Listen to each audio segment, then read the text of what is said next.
Mas Eko, kalau gitu disodorinya nama Pak Erick Thohir ini untuk menguntungkan PAN juga ya, supaya bisa menaikkan elektoral?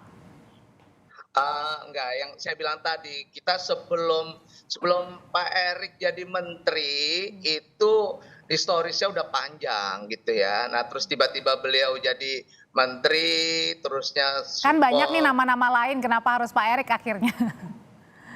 Iya, karena ya itu tadi, sejarahnya panjang banget, Hmm. kekeluargaan internal dengan Pak Zulkifli Hasan juga dekat, Mm-mm. keluarga juga dekat dan sebagainya, dan Pak Erick tidak berubah jadi menteri, sebelum jadi menteri masih berdiskusi, masih berkomunikasi dengan kita. Jadi artinya itu satu, dan kedua juga kita tidak menafikan ya kemajuan Pak Erick secara pribadi maupun dengan kementeriannya. BUMN Oke, menguntungkan puluhan tapi Pak triliun. Eriknya nyaman ya disodorkan namanya dari PAN begitu ke PDIP dan juga Gerindra, Mas Eko?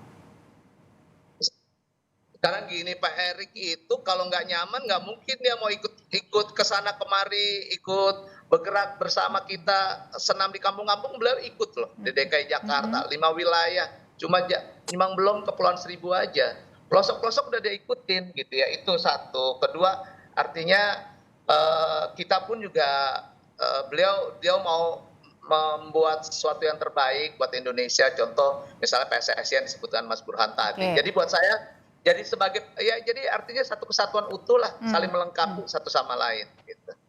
Oke, kalau gitu Pak Wihadi, ini kan kalau misalnya Gerindra dan PKB saat ini bersama, nah sebelumnya juga sudah 2 kali di Pilpres sebelumnya, PAN dan juga Gerindra bersama. Kalau gitu nanti di 2024 ini gimana ceritanya baca opresnya? Dari PAN atau PKB? Ya tentunya kan ini masih masih cair dan komunikasi masih berjalan, dan kita juga masih apa yang sudah diajukan oleh PAN, kemudian kita juga hasil daripada pembicaraan itu kita akan sampaikan kepada PKB, karena bagaimanapun juga kita mempunyai hubungan komunikasi yang cukup baik hingga saat ini dengan PKB, dan PKB juga sering juga melakukan komunikasi dengan Tapi partai-partai pertemuan politik dengan lain. PAN siang hari ini diketahui juga oleh Oh PKB? iya. Dan nggak masalah, Pak? Sebelum pertemuan dengan PAN pun, kita juga sudah menginfokan kepada PKB, dan hasil dengan PKB tentunya kita juga secara intent kita juga akan sampaikan kepada PKB. Jadi saya kira hal yang seperti ini, nah nanti ketemunya bagaimana itu kan masih ada pembicaraan lanjutan ya kan untuk pertemuan-pertemuan itu. Jadi saya kira ini bukan setelah PAN mengajukan terus kemudian ya enggak, tapi kan kita sudah sama-sama bahwa saat ini yang sudah komunikasi terjalin baik dengan PKB, dan kemudian PAN kalau PAN kemudian juga melakukan komunikasi dengan baik dengan Gerindra juga, dan saya kira kalau misalnya ada titik temu, saya kira tidak ada masalah gitu nantinya. Tapi sampai sekarang belum ada titik temunya. Kalau gitu Mas Burhan sebenarnya Belum ada titik temu, tetapi kan ini baru disampaikan oleh PAN, dan ini kan kita juga mesti harus komunikasikan masih dengan proses PKB. dan perjalanan panjang ya untuk Masih proses. Kalau gitu Mas Burhan, apa sih sebenarnya yang sedang terjadi saat ini? Baca presnya sudah ada, tapi parpolnya belum rapat, baca presnya juga belum ada. Apa sebenarnya yang lagi dicari? Memang banyak variabel yang harus dipertimbangkan secara matang oleh setiap partai dalam memutuskan capres dan cawapres. Untuk posisi partai yang memiliki tokoh atau elit yang punya kans sebagai capres dan elektabilitas memadai seperti Gerindra, mungkin lebih nyaman karena bagaimanapun mereka tidak terlalu dipusingkan dengan efek kotel efek ya. Karena bagaimanapun Pak Prabowo tentu punya dampak elektoral buat Gerindra. Mas Ganjar yang notabene adalah kader PD Perjuangan, kalau dicapreskan punya efek elektoral buat PDIP. Cuma masalah Gerindra atau koalisi yang lain itu kan lebih kompleks dibanding PD Perjuangan. Karena PD Perjuangan cukup untuk bisa mengusung Ganjar tanpa harus berkoalisi dengan partai lain. Nah pada titik ini kebutuhan PD Perjuangan untuk menentukan cawapres atas dasar usulan partai lain itu lebih sedikit, karena mereka bisa mencapreskan Mas Ganjar dengan cawapres siapapun tanpa harus berkoalisi dengan PAN misalnya. Ini untuk kasus PD Perjuangan. Tapi untuk Gerindra itu masih kurang presidensial threshold-nya Dan karenanya Gerindra dari pagi hari sudah menentukan mitra koalisi awalnya yaitu PKB.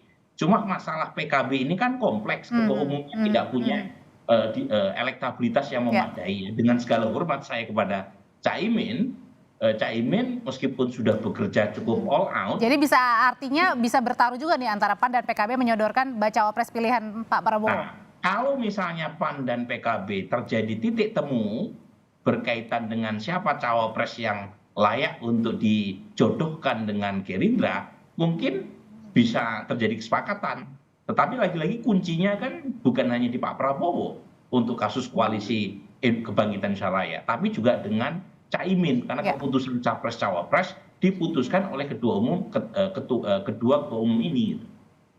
Oke, kalau gitu saya penegasan lagi nih Mas Eko. Kalau misalnya untuk Pak Eriknya sendiri, ini lebih nyamannya kemana sih?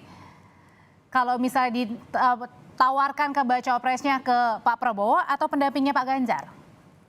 Jadi gini, Pak Erick Thohir itu juga akhirnya mau ikut memutuskan kita, enggak. Artinya Pak Erick Thohir tetap ada dinding pemisah ya. Dia tidak masuk ke dalam partai bahwa saya maunya dengan ini, kita mau dengan ini, kita enggak seperti itu. Semua penawaran itu ada dari Partai Amanat Nasional. Pak Erick Thohir kalau bahasa Jawanya monggo kerso, PAN saya mau dibawa. Jadi percaya aja ke PAN gitu ya Mas Eko ya, Pak Eriknya? Iya, artinya Pak Erick udah melekat nih sama PAN. Udah ibaratnya udah kalau bahasa kasarnya gitu, gue udah kader lu deh, terserah lu deh, lu mau bawa kemana gue oke aja gitu, kayak gitu. Tapi beliau tetap tegak lurus dengan Pak Jokowi kalau saya melihatnya seperti itu. Kalau misalnya Pak Jokowi bilang jangan, ya mungkin Pak Erick Thohir mengatakan enggak deh gitu. Nah tapi PAN dalam ini kan perlu berkomunikasi dengan siapa aja, karena ya itu saya bilang tadi di awal masih cair, boleh dengan siapa aja. Tapi kalau saya kasih saran, kalau misalnya Pak Wihadi, saya sih berharap tetap juga PKB, Gerindra dan PAN tetap menjadi satu kesatuan. Nah, itu sarannya diterima nggak Pak Wi?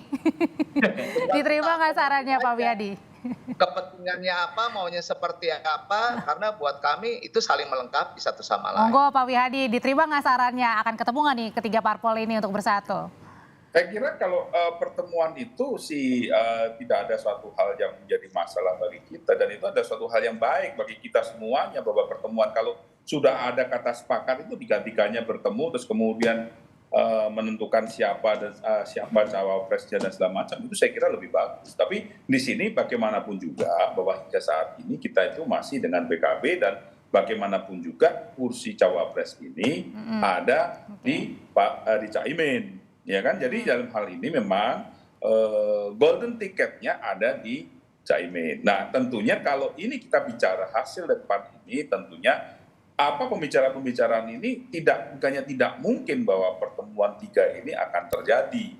Dan ini saya kira sangat dengan senang hati, dan kita sangat gembira dengan bergabungnya PAN di koalisi kita. Ini menambah kekuatan bagi koalisi kita yang sudah dengan PKB ini. Saya kira ini sesuatu hal yang ya kita sangat terbuka itu hal ini menjadi. Oke, kalau gitu Mas Burhan, sebenarnya siapa yang paling diuntungkan dari tawaran bacawa presnya? Apakah Pak Prabowo, Pak Erik, atau justru PAN? Ya, dalam politik tidak ada yang sifatnya win-lose ya, atau zero sum, tetapi selalu dicari win-win.